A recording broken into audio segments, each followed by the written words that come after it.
सभी साथियों का स्वागत है आपके इस परिवार के अंदर लॉन्ग वॉक जीके में।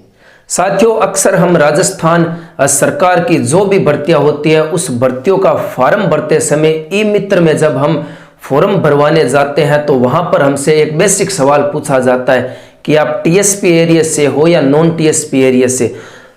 वहां पर है वो ई मित्र वाला हमसे ये पूछता है, फिर हम सोच में पड़ जाते हैं कि टीएसपी कौन सा है, नॉन टीएसपी कौन सा है। फिर हम उसे बोलते हैं कि तू तेरे हिसाब से भर दे, तू है वो अक्सर फॉर्म भरता ही रहता है। इसी बातों के साथ में ये टीएसपी क्या है, नॉन टीएसपी, छोटी छोटी बातें हैं जो आपको पता होनी चाहिए। सबसे पहले बात करें तो टीएसपी एरिया कौन सा होता है। टीएसपी एरिया वो होता है, पहले टीएसपी की फुल फॉर्म क्या है। टीएसपी की फुल फॉर्म है ट्राइबल सब एरिया प्लान, मतलब जनजातियों के विकास के लिए एक योजना चलाई जाती है। राजस्थान भर्तियों में जनजाति का विकास हो सके इसीलिए एक योजना चलाई जाती है जिसे टीएसपी कहा जाता है। टीएसपी क्षेत्र के अंतर्गत टीएसपी क्षेत्र कौन सा होता है। टीएसपी क्षेत्र वही होता है जहां पर 50% से ज्यादा आदिवासी लोग निवास करते हो। अगर उस जिले में, अगर मान लीजिए किसी जिले की जनसंख्या है 2 लाख है, अगर वहां पर 1 लाख से ज्यादा आदिवासी लोग रहते हैं तो ऐसे एरिया को बोला जाता है टीएसपी एरिया। मतलब ये हो गया मेरे कहने का कि टीएसपी एरिया किसे कहा जाता है। तो आज के बाद में आप याद रख लेना कि वह स्थान, वह जिला जहां की जनसंख्या 50% से अधिक वहां पर आदिवासी लोग निवास करते हो, उस क्षेत्र को टीएसपी एरिया कहा जाता है और इसे ही अनुसूचित क्षेत्र भी कहा जाता है। इस योजना को लागू करने की क्यों राजस्थान सरकार को जरूरत पड़ी, क्योंकि आदिवासी और पिछड़े वर्ग है वो नीचे दबते ही जा रहे थे। इसीलिए इनको ऊपर उठाने के लिए टीएसपी योजना की शुरुआत की जाती है राजस्थान सरकार के द्वारा कि इनका भी उत्थान हो सके।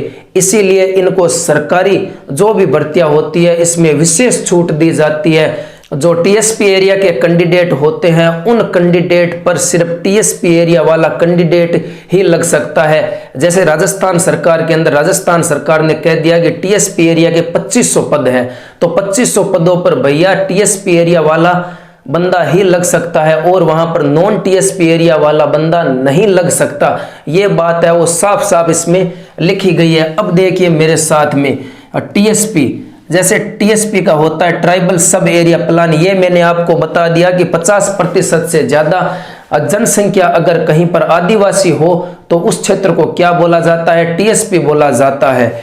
टीएसपी के अंतर्गत टीएसपी का उद्देश्य क्या था इस योजना को लागू करने का राजस्थान सरकार का, तो आदिवासी और पिछड़े वर्ग के जो भी लोग हैं इनको ऊपर उठाना। और मैं ये बोल दूं कि राजस्थान में टीएसपी एरिया में कौन कौन से जिले आते हैं, तो डूंगरपुर, बांसवाड़ा, प्रतापगढ़, ये जिले हैं वो पूर्ण रूप से ये जिले आते हैं टीएसपी एरिया में।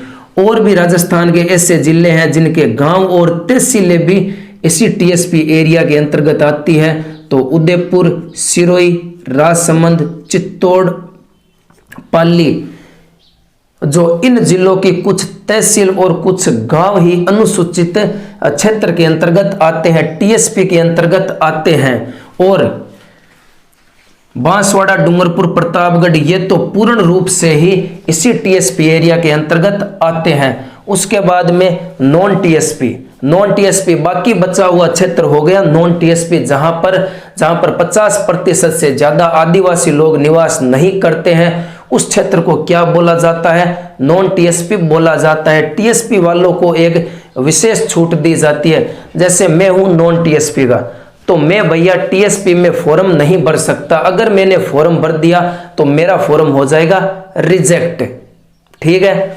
और जैसे टीएसपी एरिया के अंदर 2500 पदों पर वैकेंसी निकली, 2500 पदों में से जो 2100 पद है वो तो पूरे के पूरे भर गए और पीछे बचे 400 पद।